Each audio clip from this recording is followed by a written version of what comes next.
Welcome back. Break पर जाने से पहले हमने आपको ready to move in flats के नफे नुकसान को तराजू में तोला था। अब आपको बताएंगे कि अंडर कंस्ट्रक्शन प्रोजेक्ट्स को लेकर मार्केट में क्या सेंटीमेंट है।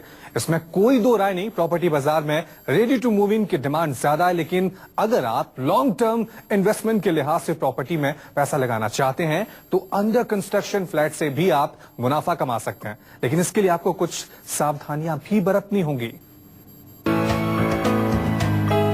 बिल्डर्स की वादा खिलाफी ने न केवल बायर्स बल्कि पूरे प्रॉपर्टी मार्केट के सेंटिमेंट पर बुरा असर डाला है।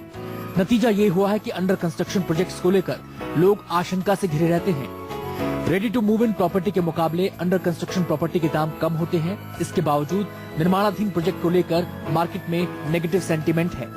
ऐसे में उन नुकसानों के बारे में जानना जरूरी है जिसका डर बायर्स को सताता है।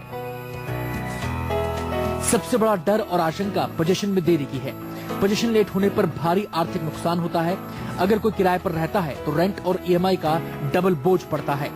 बिल्डर के पैसा हड़पने की आशंका, वादे के मुताबिक सुविधाएं नहीं मिलने का डर, ब्रोशर में दिखाए गए फ्लैट के हिसाब से निर्माण नहीं होना। अगर आपने अंडर कंस्ट्रक्शन ले लिया तो ये जो है आपके लिए इशू रहेगा कि कब उसकी पोजीशन मिलती है। कुछ केसेस ऐसे हुए हैं कि बिल्डर कंस्ट्रक्शन नहीं कर पाया है, कुछ केसेस ऐसे हुए हैं कि उसे क्लियरेंसेज नहीं मिल पाई हैं, कई बार 6-6 महीने साल डिले हो जाता है। अगर बिल्डर वादा खिलाफी करता है तो बायर्स पर इसकी चौतरफा मार पड़ती है। पोजीशन में देरी होने की सूरत में होम लोन के ब्याज पर मिलने वाली टैक्स रिबेट से भी बायर को महरूम रहना पड़ता है। मान लो आपने आज इन्वेस्टमेंट शुरू करी, 5 साल तक आपको प्रॉपर्टी नहीं मिलती तो आप ना तो इंटरेस्ट की रिबेट ले नहीं सकते, आप सिर्फ प्रिंसिपल अमाउंट जो पे करते हो उसकी रिबेट ले सकते हो।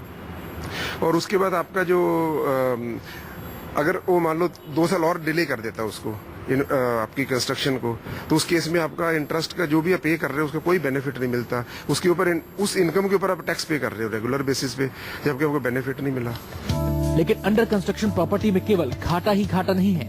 एक्सपर्ट्स मानते हैं कि अगर कोई लॉन्ग टर्म इन्वेस्टमेंट के लिए प्रॉपर्टी खरीदना चाहता है तो under construction project ready to move in के मुकाबले ज्यादा बेहतर है। अंडर कंस्ट्रक्शन में जनरली अगर इन्वेस्टर कंस्ट्रक्शन लिंक प्लान लेता है तो मान लीजिए फ्लैट है 40 लाख का, उसने दिए हैं अभी 10 लाख, कल को एप्रिसिएशन आएगी तो पूरे यूनिट के ऊपर आएगी, तो वो 10 लाख ही देके या अंडर कंस्ट्रक्शन बाकी इंस्टॉलमेंट देके पूरे के पूरे फ्लैट की जो एप्रिसिएशन है उसका हकदार बन रहा है। इसमें कोई दो राय नहीं कि अंडर कंस्ट्रक्शन प्रॉपर्टी के मुकाबले रेडी टू मूव इन को बायर्स ज्यादा तरजीह दे रहे हैं, लेकिन इसका ये मतलब नहीं कि अंडर कंस्ट्रक्शन प्रॉपर्टी केवल घाटे का ही सौदा है।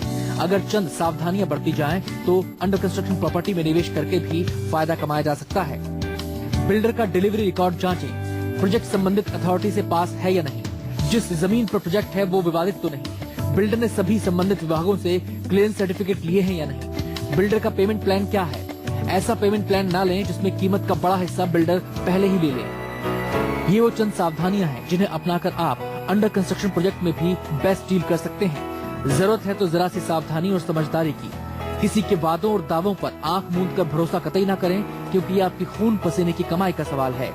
नोएडा से दिव्या अग्रवाल के साथ ब्यूरो रिपोर्ट, न्यूज़ 24। प्रॉपर्टी 24 में आज इतना ही। एक छोटा सा ब्रेक ले रहे हैं, ब्रेक के बाद लौटेंगे कुछ और अहम खबरों के साथ। आप देखते रहिए न्यूज़ 24।